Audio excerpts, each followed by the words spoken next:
Kita ke berita pertama, Tribuners. Fenomena partai politik mengusung artis sebagai calon anggota legislatif dalam rangka pemilu serentak 2024 mendatang bukan hal yang luar biasa. Pasalnya, tiap-tiap momen pemilu, nama-nama artis tak sedikit yang mencalonkan diri untuk menjadi wakil rakyat. Melihat fenomena tersebut, banyak pertanyaan tentang para caleg selebritis, apakah mampu bekerja atau hanya menjual nama besarnya saja. Informasi lebih lengkapnya terkait berita ini akan dilaporkan wartawan Warta Kota, rekan Ihwana Butuah. Silakan laporan Anda, rekan Ihwana. Baik, terima kasih. Untuk Lula Kamal sendiri, ia menjadi caleg dari partai politik PAN, Partai Amanat Nasional. Untuk Lula sendiri, Lula menyebut jika dirinya siap untuk menjadi caleg, menjadi anggota wakil rakyat karena banyak sekali hal yang ingin ia perjuangkan untuk rakyat. Sebelumnya, Lula sendiri sempat dilarang oleh suami karena beberapa tahun sebelum pemilihan. Namun entah mengapa tahun ini Lula mendapat kesempatan itu dan akhirnya ia pun mencalonkan diri untuk menjadi caleg. Lula sendiri akhirnya saat ini menyebut dirinya akan berjuang untuk sampai memiliki kursi di anggota legislatif. Seperti itu, Justina. Baik, rekan Ihwana Butuah Miko, wartawan Warta Kota. Terima kasih atas laporan Anda, selamat bertugas kembali. Berikut kami tampilkan wawancara wartawan lapangan kami bersama Lula Kamal, caleg artis dari Partai Amanat Nasional. Terus banyak lagi pekerjaan yang nggak perlu pakai uang, tapi harus pakai santun, pakai akhlak. Itu yang meresahkan buat saya. Kalau buat saya, maksudnya budi pekerti itu ditekankan lagi dari masih kecil. Kita sebagai bangsa ini benar-benar menjadi bangsa yang ramah, bukan cuma dulu ramah, sekarang udah nggak lagi. Dulu santun, sekarang udah nggak lagi. Santun itu penting. Orang harus mengerti bahwa bukan orang pintar yang penting, bukan orang kaya yang hebat. Orang yang berakhlak itu adalah orang yang paling hebat. Kalau semua kita bisa sama-sama menjaga, udah nggak bakal ada bullying lagi sih sebetulnya. Itu adalah dasar semua. Itu adalah tingkah laku sehari-hari. Ini yang bikin saya resah. Kalau saya merasa bahwa sebagai seorang ibu, kita mesti sama-sama, ayo perempuan yuk sama-sama yuk. Kita ngingetin kepada bangsa ini. Apalagi kita kan masuk ke bonus demografi gitu ya, lagi hebat-hebatnya loh bangsa.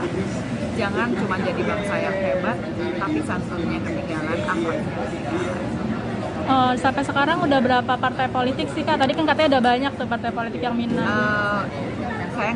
Saya nggak boleh nyebutin ya, saya sombong atau gimana. Tapi yang pasti akhirnya berlabuh di PAN ini karena saya ngerasa Bakal calon anggota legislatif memiliki cara tersendiri dalam berkampanye mengenalkan dirinya.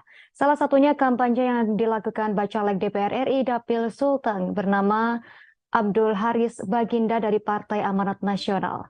Haris Baginda mengatakan dirinya melakukan perjalanan silaturahim di Provinsi Sulawesi Tengah, tepatnya 13 kabupaten kota. Informasi lengkapnya terkait berita ini akan dilaporkan wartawan Tribun Palu, rekan Salam yang telah bergabung bersama kita.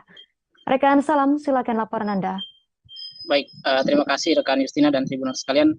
Dapat kami informasikan bakal calon anggota legislatif dari Partai Amanat Nasional, yakni Abdul Haris Baginda dari Partai Amanat Nasional itu melakukan cara tersendiri dalam berkampanye mengenalkan dirinya.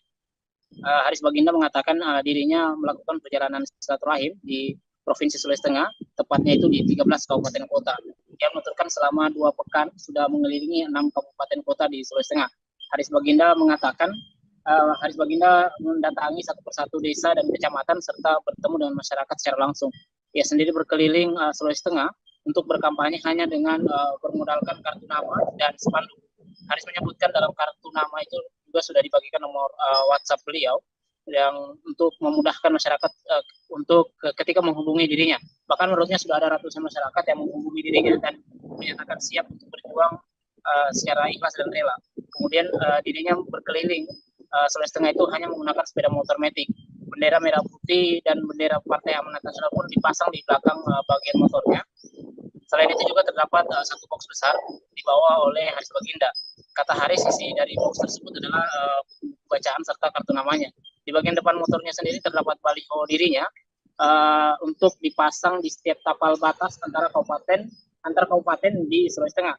Selanjutnya ia mengatakan sudah memasang lebih dari 30 titik spanduk terpasang di 6 kabupaten kota. Selanjutnya kata Haris akan memasang 30 titik lagi spanduk di 7 kabupaten lainnya di Sulawesi Tengah. Ia juga menyebutkan alasan dirinya berkeliling melakukan perjalanan silaturahim itu menggunakan sepeda motor karena untuk ramah lingkungan. Kemudian hingga saat ini dirinya sudah selesai berkeliling di 6 kabupaten kota, yakni di Kabupaten Sigi, Kabupaten Donggala, Kota Palu, Toli-Toli, Buol, dan Parigi Motong. Rencananya hari ini, Jumat 9 Juni 2023, Haris Baginda melanjutkan perjalanannya menuju Kabupaten Poso, Tojo Una-Una, Banggai Kepulauan, Banggai Laut, Morowali, dan Morowali Utara. Saya berkeliling nantinya Haris Baginda akan kembali ke Kota Palu sebagai sentral ibu kota Provinsi Sulawesi Tengah. Kembali rekan Justina. Baik rekan, salam wartawan Tribun Palu. Terima kasih atas laporan Anda. Selamat bertugas kembali. Berikut kami tampilkan wawancara wartawan lapangan kami bersama Abdul Haris Baginda, Caleg DPR RI Dapil Sulteng. Ya, Assalamualaikum warahmatullahi wabarakatuh. Saya Haris Baginda, insya Allah. Caleg DPR RI, usungan PAN, Dapil Sulawesi Tengah, insya Allah. Saya melakukan perjalanan silaturahim di Provinsi Sulawesi Tengah sebagai dapil saya di 13 kabupaten kota. Alhamdulillah, selama 2 pekan saya telah mengelilingi 6 kabupaten kota. Di kecamatan dan desa bertemu dengan bersilaturahim. Hanya dengan peluru modal kartu nama, tetapi dalam kartu nama saya ada nomor WA HP saya untuk bisa saya. Alhamdulillah, udah ratusannya mengkomunikasikan bersedia untuk berjuang secara ikhlas rela. Nah, ini saya punya peluru, ini ada buku-buku baca saya dengan kartu nama saya. Ada baliho saya. Nah, ada baliho yang sudah terpasang kurang lebih 30 titik di 6 kabupaten kota. Dan insya Allah 30 titik lagi di 7 kabupaten. Pengurus Partai Demokrasi Indonesia atau PDI Perjuangan bersama Partai Garuda Bulukumba, Sulawesi Selatan melakukan evaluasi bakal caleg. Kedua partai tersebut berpotensi mengganti bacaleknya hingga menjelang penetapan caleg tetap. Meski partai tersebut sudah mendaftarkan bacaleknya ke Komisi Pemilihan Umum atau KPU Bulukumba. Demikian juga pengurus PDIP masih terus mengevaluasi bakal calegnya tersebut. Informasi lebih lengkapnya terkait berita ini akan dilaporkan rekan Samsul Bahri, wartawan Tribun Timur. Rekan Samsul Bahri, silakan laporan Anda. Baik, terima kasih Mbak Justina di redaksi Tribun News dan selamat sore buat pemirsa Tribun News dimanapun Anda berada, khususnya yang berada di bagian Indonesia Tengah. Ya, baik, bersama saya reporter Tribun Timur Samsul Bahri langsung dari Kabupaten Bulukumba, bahwa saat ini sejumlah partai politik di Kabupaten Bulukumba terus melakukan evaluasi terhadap bakal calon legislatif yang telah didaftarkan ke kantor Komisi Pemilihan Umum Kabupaten Bulukumba. 2 di antaranya yang terbaru ini melakukan terus evaluasi terhadap 40 bakal calon legislatif yang telah didaftarkan di KPU Bulukumba yang saat ini terus dilakukan pemantauan seperti apa penguatannya di masyarakat.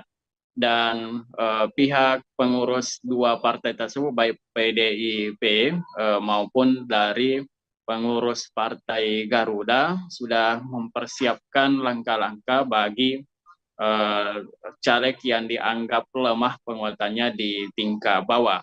Dan jika nanti menjelang penetapan calon legislatif oleh pihak Komisi Pemilihan Umum Kabupaten Bulukumba dan ditemukan ada caleg yang kira-kira lemah tingkat keterpilihannya di masyarakat, maka caleg tersebut akan dilakukan pergantian dengan mencari warga atau calon anggota legislatif yang memiliki potensial, yang memiliki potensi lebih begitu terpilih nantinya, maka itu sudah dipersiapkan dari sekarang.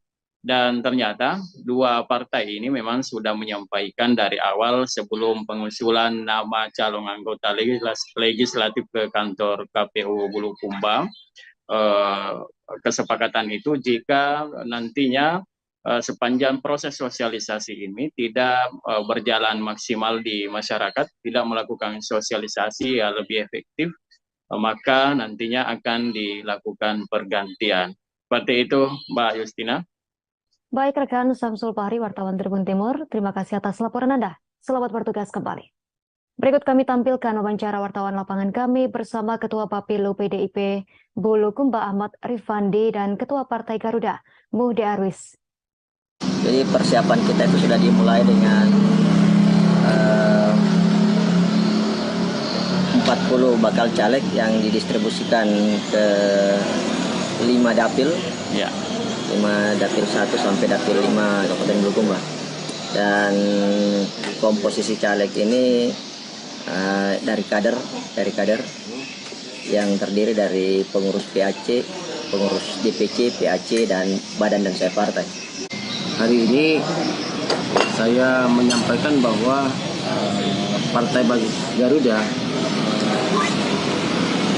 itu dengan segala kesulitan yang dialami, alhamdulillah, bismillah, Partai Garuda saat itu resmi tercatat sebagai peserta pemilu di Kabupaten Bulukumba tepat pada pukul 22.18 di hari terakhir pula, di penambahan waktu 5 kali 24 jam itu.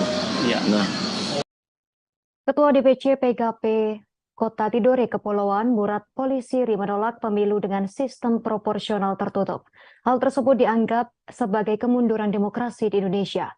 Murad menjelaskan bahwa sistem pemilu dengan proporsional tertutup ini bertentangan dengan perekrutan bakal calon yang dilakukan oleh partai yang dilakukan secara terbuka. Informasi lengkapnya terkait berita ini akan dilaporkan wartawan Tribun Ternate, rekan Faisal Amin. Silakan laporan Anda, rekan.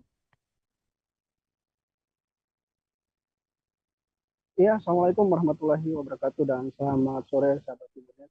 Dapat kami laporkan dari Kota Tidore Kepulauan, Provinsi Maluku Utara, bahwa di situasi politik saat ini para partai baik yang duduk di parlemen maupun yang baru mendaftar saat ini masih menunggu keputusan dari MK terkait dengan sistem pemilu yang akan dilakukan pada 2024, apakah dilakukan proporsional tertutup ataupun proporsional terbuka.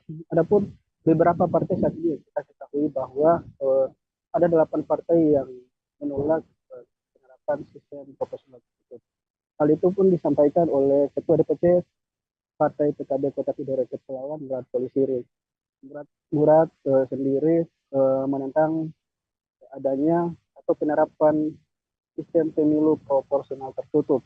Menurut Murad sendiri bahwa sistem proporsional tertutup ini sangat bertentangan dengan sistem perekrutan bakal calon DPRD baik kota maupun di provinsi yang dilakukan secara terbuka. Namun pada saat jika penerapan sistem proporsional tertutup kali ini dapat atau bisa dikatakan sebagai mengkhianati para kader-kader partai yang mendaftar sebagai bakal calon DPRD yang dilakukan secara terbuka. Meskipun selain itu, Murad juga berpendapat bahwa apabila diterapkan sistem tertutup, maka hal itu dikatakan sebagai suatu kemunduran bagi demokrasi Indonesia, sebab penerapan sistem pemilu tertutup ini juga pernah diterapkan pada pemilu sebelumnya, yaitu di tahun 2004. Dan Murad pun berpendapat juga bahwa untuk memilih wakilnya, rakyat harus mengetahui jelas siapa nama dan identitas dari bakal calon yang nantinya dipilih untuk mewakili masyarakat di kursi parlemen. Dan apabila sistem tertutup ini diberlakukan, hal itu akan membingungkan masyarakat siapakah yang akan nanti dipilih oleh masyarakat atau rakyat untuk dijadikan sebagai wakilnya di parlemen atau di DPRD kota maupun provinsi. Ya, yang dapat kami laporkan dari Kota Tidore Kepulauan. Kembali ke studio, Tina. Baik rekan Faisal Amin, wartawan Tribun Ternate, terima kasih atas laporan Anda. Selamat bertugas kembali. Berikut kami tampilkan wawancara wartawan lapangan kami bersama Murad Polisiri, Ketua DPC PKB Kota Tidore Kepulauan. Saya kira sikap DPC PKB Kota Tidore Kepulauan itu juga adalah sikap dari DPP. Sikap DPP PKB di Jakarta. Informasinya kan memang mereka bersama 8 fraksi menolak sistem pemilu dengan proporsional tertutup. Mereka menginginkan terbuka. Saya kira itu juga akan menjadi sikap kami di daerah, terkhusus di DPC PKB Kota Tidak Kepulauan.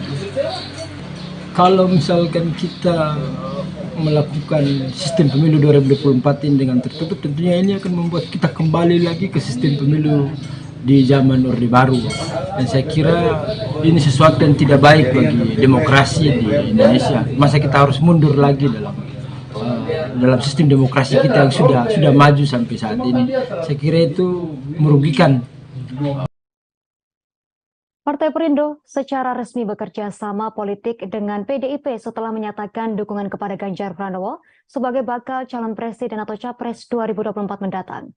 Hal itu ditandatangani dengan penandatanganan nota kesepahaman atau Memorandum of Understanding MOU antara PDIP dan Perindo di kantor pusat PDIP, Jalan Diponegoro Menteng, Jakarta pada Jumat 9 Juni 2023 atau hari ini.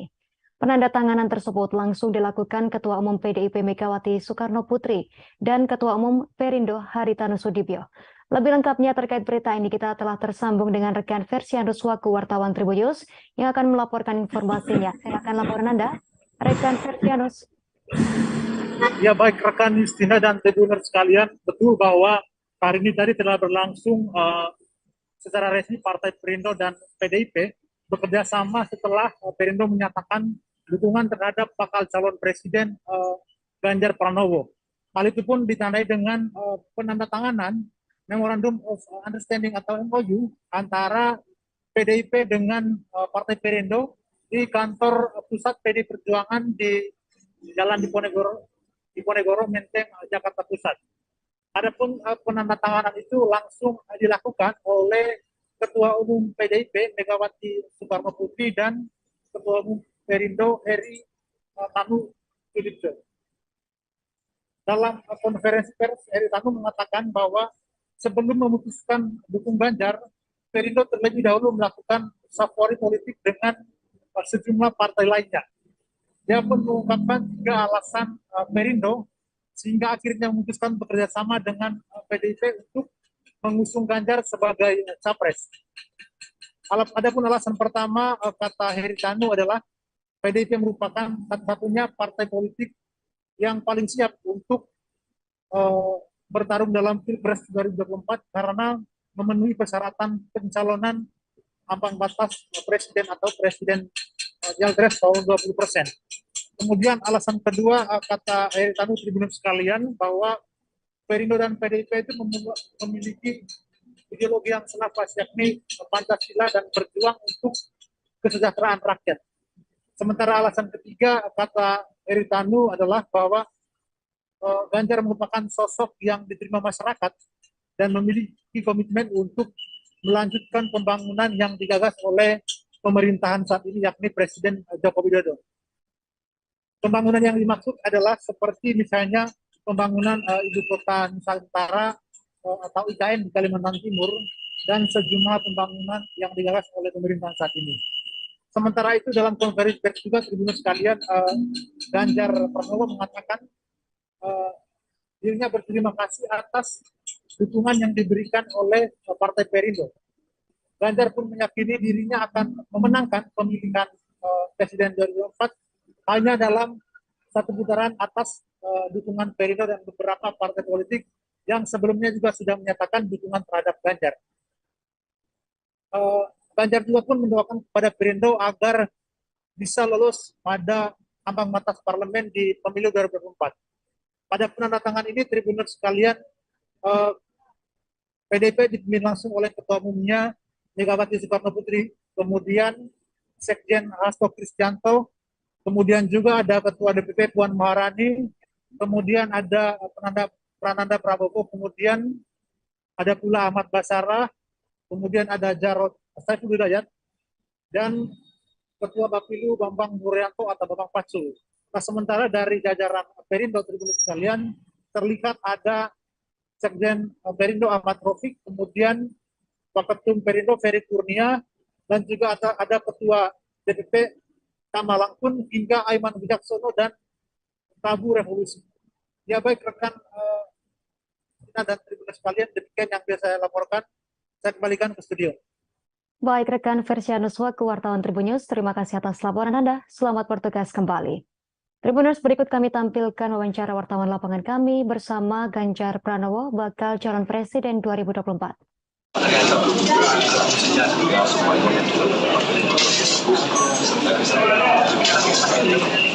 Dari Perindo ada mengusulkan nama untuk bakal cawapres juga. Dari Perindo ada mengusulkan nama untuk bakal cawapres buat Pak Ganjar. Pak, ada Pak ada kain setelah Perindo ya? Ada. Apa itu sih? Warnanya apa? Warnanya apa? Warnanya apa?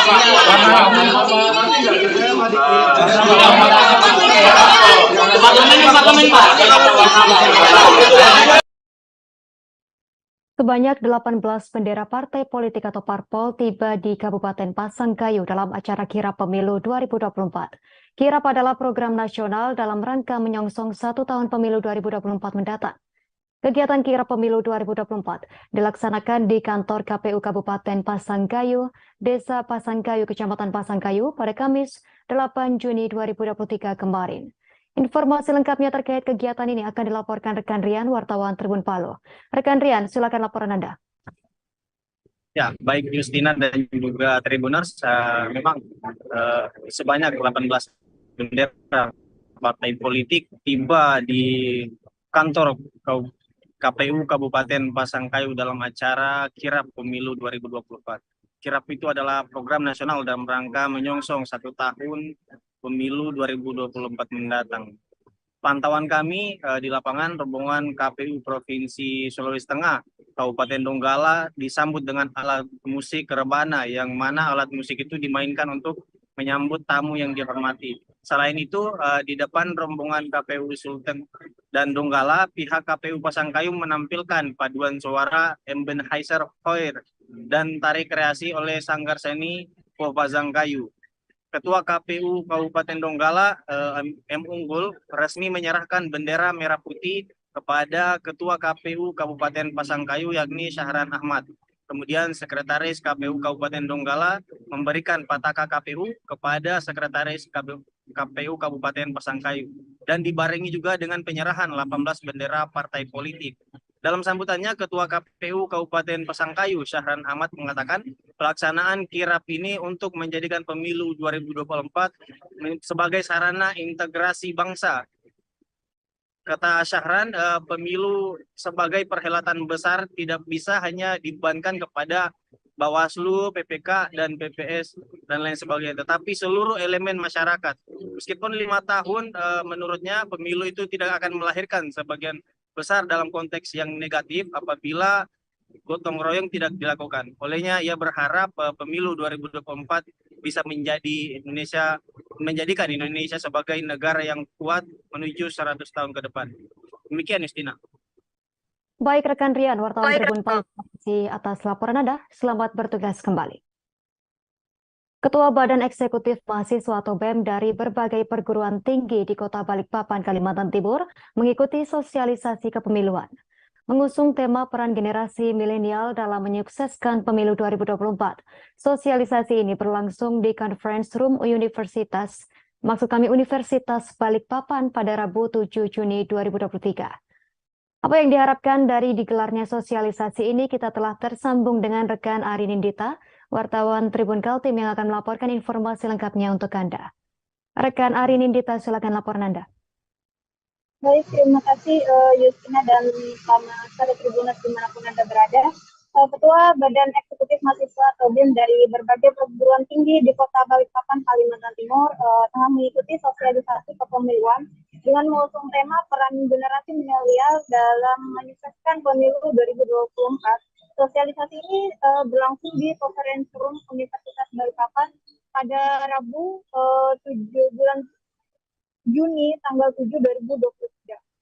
Dalam sosialisasi tersebut turut hadir Rektor Universitas Balikpapan, kemudian Ketua KPU Kota Balikpapan, di mana dalam sosialisasi tersebut Rektor Uniba menyampaikan pesan agar bisa menjadi mahasiswa yang intelektual, yang tidak gampang percaya dengan berita atau informasi yang tidak aktual atau biasa disapa dengan hoax.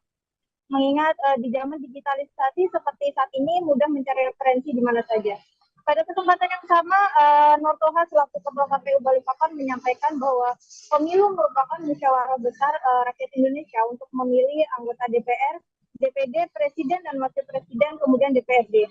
Dengan arena konflik yang sah dan dilegalkan untuk meraih atau mempertahankan kekuasaan untuk menata kemajuan bangsa ke depan dalam bingkai negara kesatuan Republik Indonesia.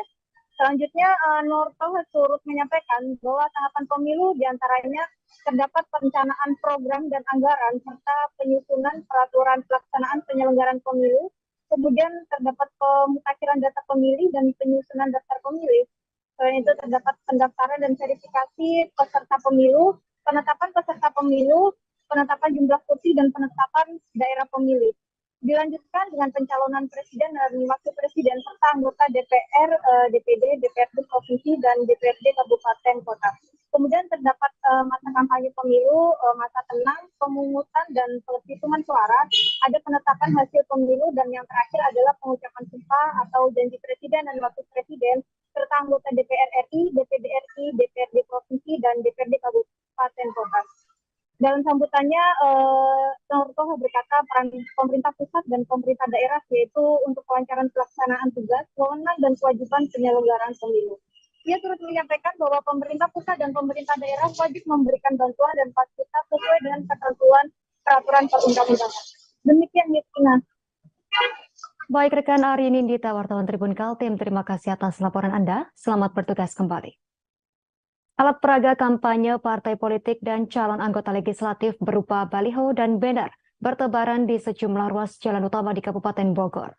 Pantauan wartakotalive.com, baliho parpol dan caleg ini banyak dijumpai di Jalan Raya Tegar Beriman, Jalan Raya Bogor, Jalan Raya Parung, dan Jalan Raya Bojonggede. Baliho dan banner dengan berbagai ukuran ini sudah marak dipasang sejak awal 2023. Padahal masa kampanye pemilu 2024 belum dimulai secara resmi. Informasi lengkapnya terkait berita ini akan dilaporkan rekan Hieronymus Rama, wartawan Tribun News Depok. Rekan Hieronymus Rama, silakan laporan Anda.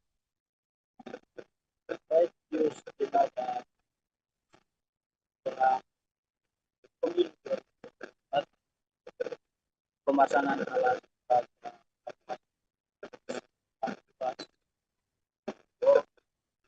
sangat parah sejak awal ya.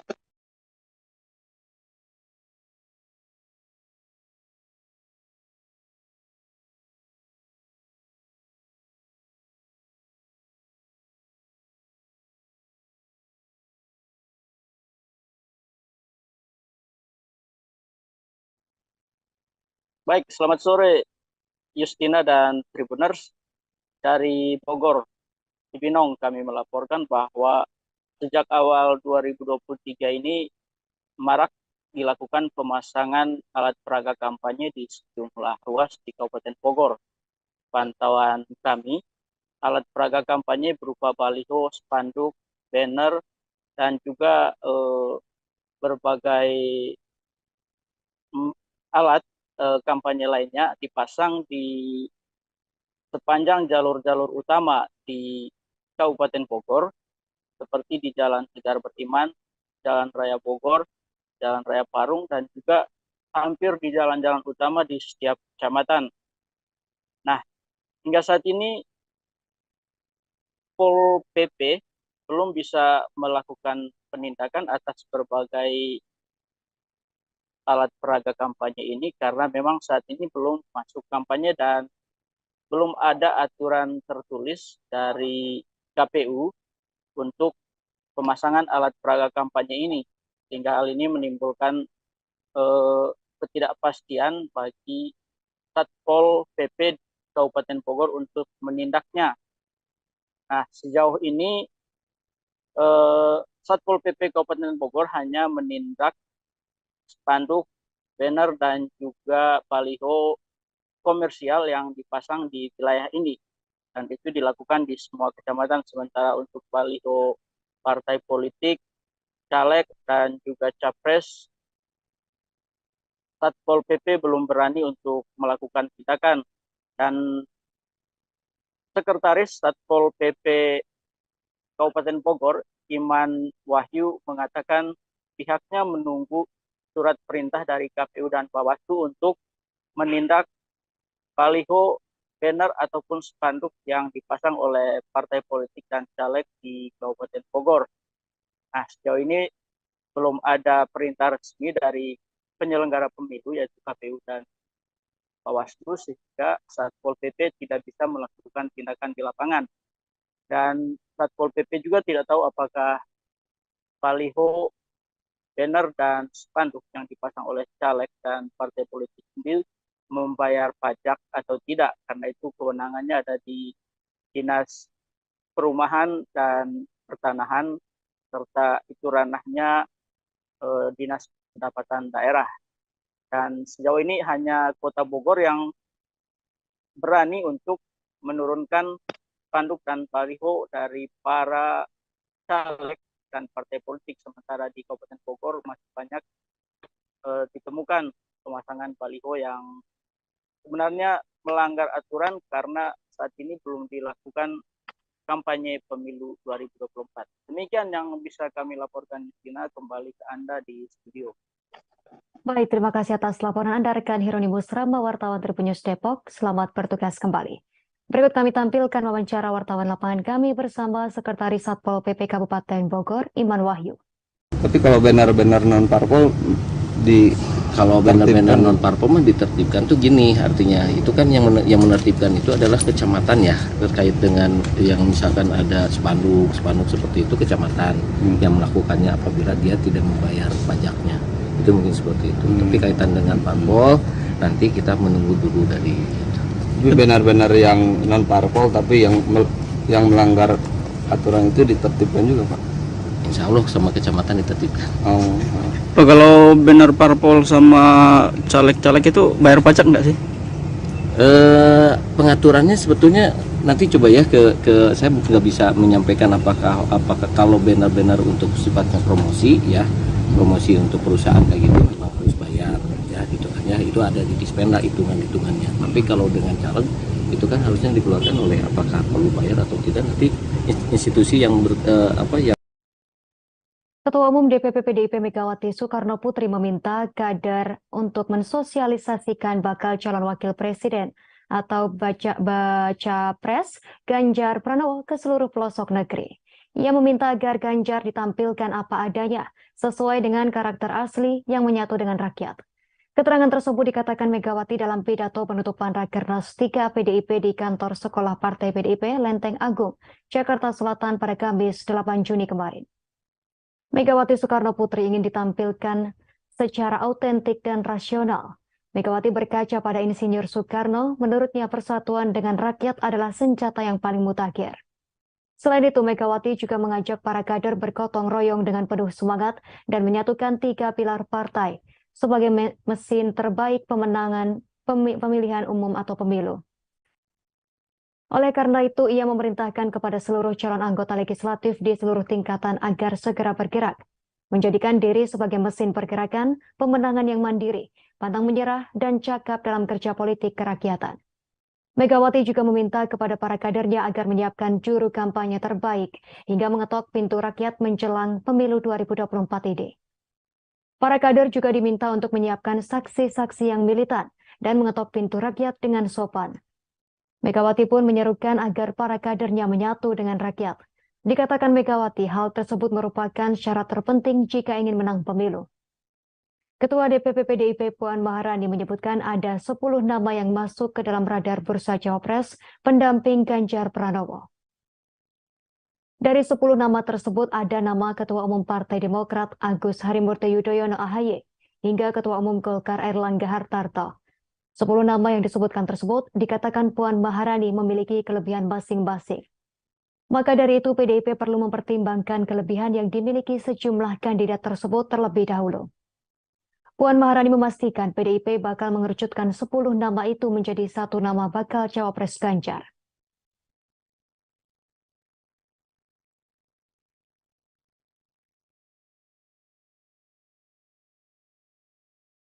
Kemarin telah kita bahas Pak Ganjar ini mau ditampilkan seperti apa.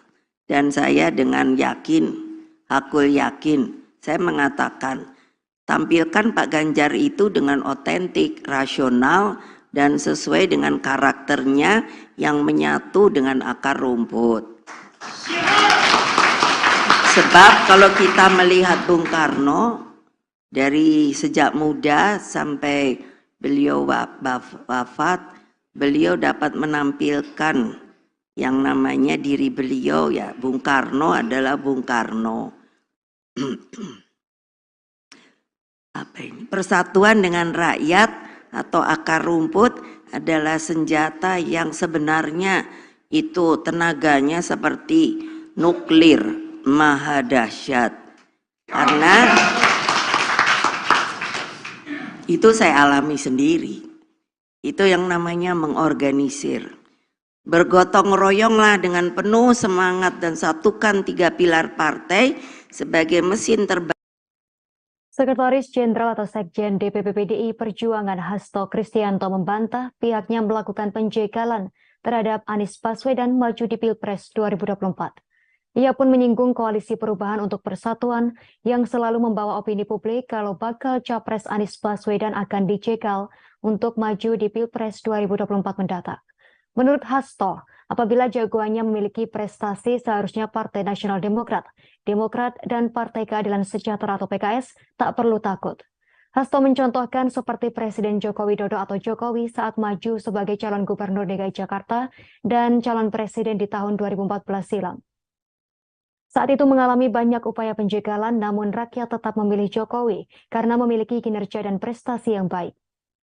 Hal tersebut dikatakan Hasto di sela-sela acara Rakernas 3 PDIP Sekolah Partai Lenteng Agung Jakarta Selatan pada Kamis 8 Juni 2023. Hasto menegaskan PDIP sendiri telah mengalami berbagai ujian penjegalan. Termasuk Megawati Soekarno Putri dihambat kepemimpinannya melalui Kongres Luar Biasa dan kantor PDIP Jalan Diponegoro dulu pernah diserang. Artinya karena pernah merasakan sakitnya dihambat, PDIP tak akan mungkin melakukan tindakan demikian kepada pihak atau orang lain.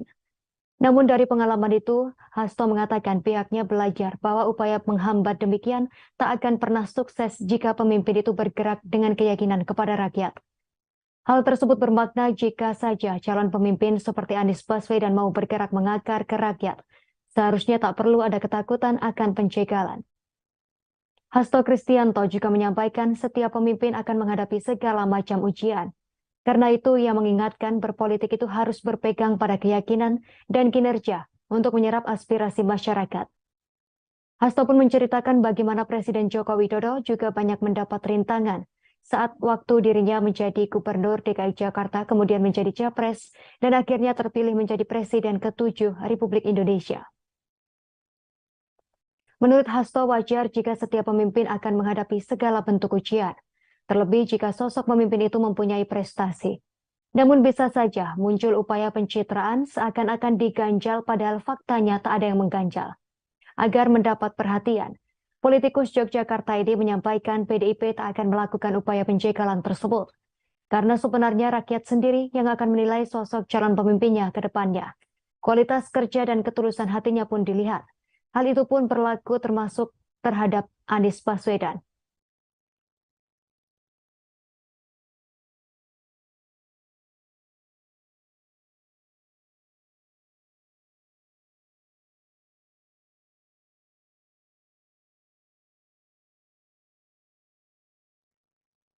Wakil Sekretaris Jenderal PA212 Novel Bamukmin menyebut Prabowo Subianto sebagai salah seorang sosok yang cocok memperjuangkan suara umat Islam pada Pilpres 2024.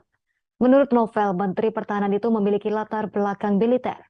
Prabowo diyakini memiliki keberanian serta kekuatan agar bisa menjerat para oknum aparat tingkat atas pada insiden pembantaian Laskar FPI di KM 50. Novel Bamukmin pun mengandalkan Prabowo Subianto dalam kasus tersebut. Hal itu dikatakan Novel saat dihubungi pada Kamis 8 Juni 2023. Menurut Novel yang juga anggota advokat ACTA, para kader Gerindra itu ikut menjemput dan mengurus jenazah KM 50. Novel menyebut orang-orang dekat Prabowo tak hanya mengurus jenazah Laskar FPI korban insiden KM50, namun juga memberikan akses pengaduan, salah satunya Habibur Rahman yang menerima PA212 dan membawa keluarga para syuhada untuk mengadu nasib. Saat ditanya sosok yang disebut dekat dengan PA212 yakni Anies Baswedan, Novel mengaku pesimis. Lantaran menurutnya Anies Baswedan justru sedang menghadapi penjegalan sebagai calon presiden. Menurut Novel, untuk membawa dirinya lepas dari penjegalan adalah hal yang sulit apabila berkomitmen membongkar kasus KM50. Namun demikian, Novel mengakui bahwa PA212 sampai saat ini belum menentukan pilihan untuk sosok yang didukung pada Pilpres 2024. Dikatakan Novel, PA212 bersama umat Islam akan tunduk pada hasil ijtima ulama. Nantinya digelar setelah pendaftaran Capres-Cawapres di KPU. Ia pun menegaskan kembali bahwa akan tunduk terhadap putusan ijtima ulama pada 2024. Dalam hal ini untuk menentukan siapa Capres dan Cawapres yang harus dipilih serta diperjuangkan.